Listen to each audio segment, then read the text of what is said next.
Do you ever just completely forget about a movie that you've seen before, and then years later you kind of come across it and you go, Now that's a name I've not heard in a long time. well, that was the case for me with Bad Times at the El Royale. I've been in the mood to watch some good mystery movies that I have never seen before, and that list is pretty short, admittedly, and that's kind of come to an end. So I had to go to the mystery genre on my shelf. Yes, that's how I separate my movies, by genre. I don't want to hear anything about alphabetical order in the comments. And I dusted off my copy of the movie. It's been years since I've seen Bad Times at the El Royale. So long, in fact, that I kind of forgot the major plot points, the ending, and a lot of the reveals throughout the movie. But I did remember the general premise, the absolute powerhouse list of actors involved, and that this movie was directed by Drew Goddard, the same person who directed The Cabin in the Woods. And it got me thinking, why did I forget about this movie, and why has it become so forgotten so quickly? If you haven't seen it, I highly recommend going to watch it before proceeding with the video. There's going to be spoilers from this point forward, but let's head on over to the El Royale and uncover its many secrets.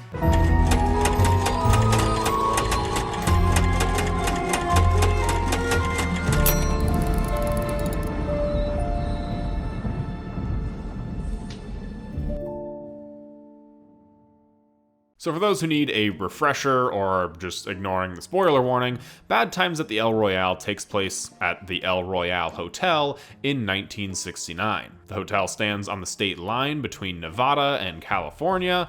One side is in one state, the other side is in the other state. So we have a cast of characters who arrive here. Vacuum salesman Laramie Seymour Sullivan, played by John Hamm, Father Daniel Flynn, Jeff Bridges, Emily Summerspring, Dakota Johnson, and Darlene Sweet, played by Cynthia Erivo. While some are open about why they're at the hotel, others are cagey and a bit off-putting.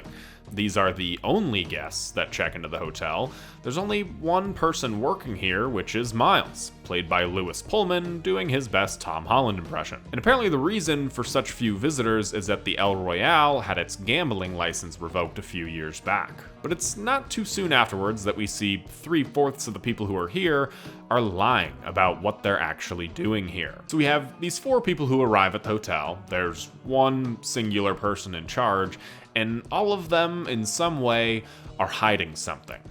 Does this sound similar to anything?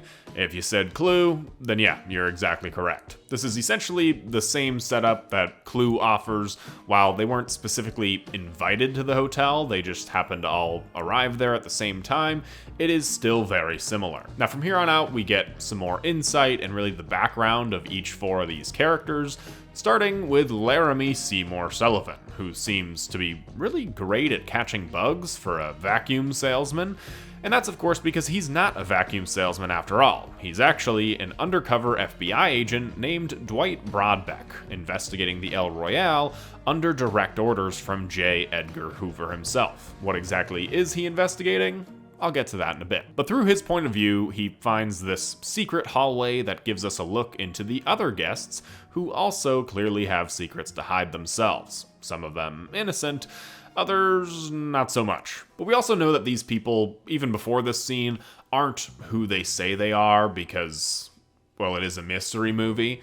But even just the arrival scene a little bit earlier, Sullivan does a majority of the talking, almost like he's trying to convince everybody that this is who he truly is. He puts on accents, he talks about his backstory, while everybody else is very shelled off. When Miles brings out the signature book for everybody to sign, we have Sullivan, who signs an almost expertly crafted signature, the father, who seems to have some difficulty with his, Emily, who doesn't write her name at all, and Darlene, who also seems to have a great signature, probably because it's her actual name. While the father's signature could be deemed as just old age and his health problems, it's also a hint that it's a very shaky alibi. But most obviously, Emily doesn't actually leave her name because it's her who's on the run with a seemingly kidnapped younger girl. So of course we get some more information here that this kidnapped girl is actually her younger sister who's been indoctrinated into this cult led by none other than Chris Hemsworth. So she's more or less cleared of suspicion, but what about the father digging up the floorboards? Which seems to connect back to the opening scene of the movie where,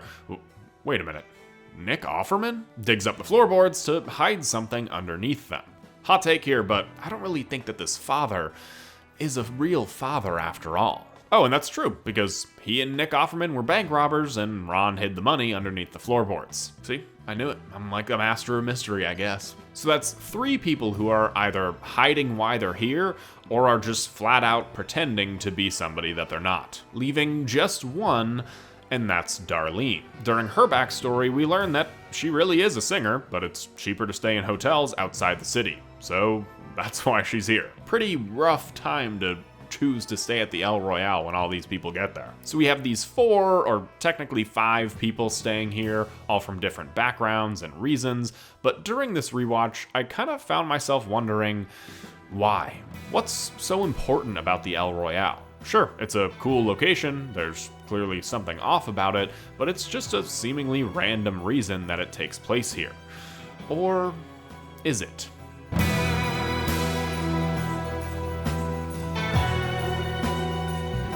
So what exactly is the El Royale Hotel? We get some good insight into this when Detective Broadbeck calls J. Edgar Hoover. He was sent there to get the remaining evidence that was left there, but when he sees a potential kidnapping in progress, Broadbeck wants to interfere and save this girl, though Hoover makes it clear not to interfere. But that's exactly what he does. He underestimates his opponent, and he gets literally blasted for it. So what is this evidence that Hoover is talking about? Our greatest inclination is this tape that Miles tells Father Flynn about. It's supposedly incriminating evidence against a popular official figure, but we aren't shown or told who this person is or what was explicitly on it. So the next question becomes, what was on the tape? Now I'll get to that one too, but first, I gotta go over some other stuff. I guess one of the things I was disappointed in on this rewatch was the whole state line gimmick, because at the end of the day, it really is kind of just a gimmick. Sure, Miles talks about how California rooms cost $1 more and they can only serve liquor in California and not Nevada, but that's really the only distinction made between the 2 different sets of rooms in the 2 different states. And I'm not totally sure what my complaint is here. I just feel like that whole thing was like probably like a log line of the movie, or like a selling point, like, oh, it's a hotel that takes place on 2 different states. I feel like they could have done more with that concept. Maybe the self-defense laws are different from California to Nevada, and some of the murders that happen are actually just self-defense, and some of them and the others are just plain out murder. Maybe the statute of limitations is different in one state or another, so the money that was buried in the room is technically nobody's money now. I don't know. I'm not a lawyer. I'm a YouTuber. I don't know if any of those things are true or not. I guarantee you they're not. But I just feel like this is an aspect of the movie that could have and should have been expanded on. Sure, it's this metaphor for what's right and what's wrong, and the gray area that all of these characters are kind of operating in, and how nothing in this movie is right or wrong.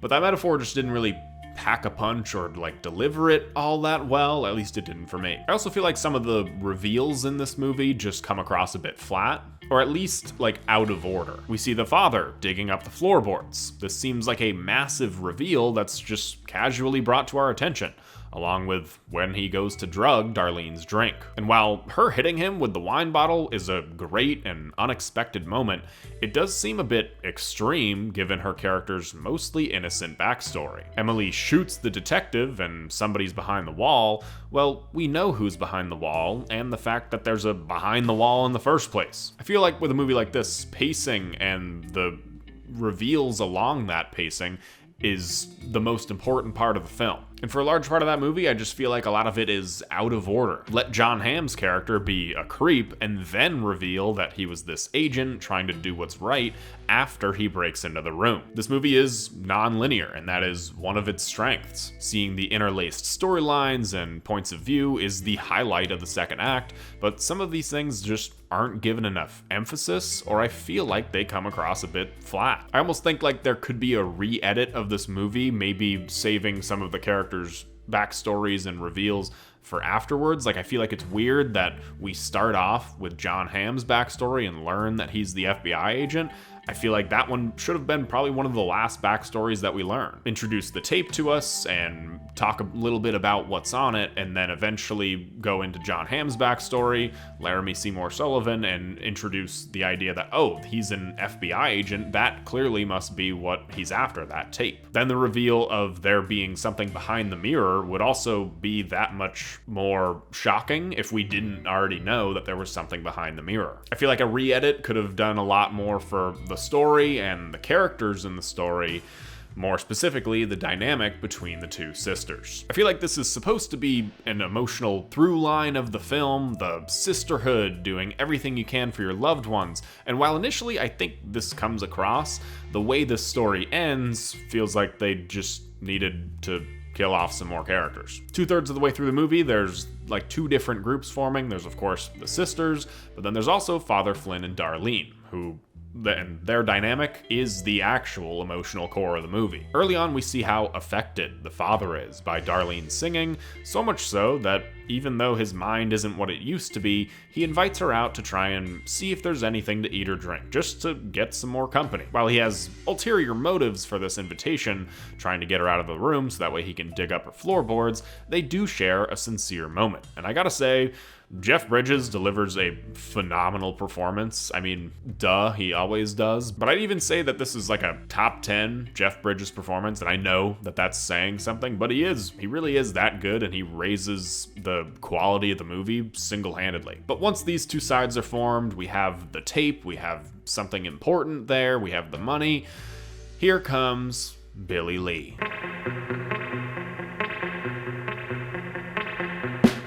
So I think the thing that I found the most strange on this rewatch was I used to like the first and second act of this movie, and then the third act I felt like kind of got away from what I wanted it to be. Now, I think that acts 2 and 3 are great, and I actually think that some of the reveals and some of the setup in the first act isn't all that well done. Funny how time can just change your perspective on these things. But anyways, to talk about Billy Lee, first we have to talk about something that was set up earlier in the film, something that was said on this 1960s television, and that's this. Murders of noted Malibu County pediatrician Bernard Weber and his wife Ethelene.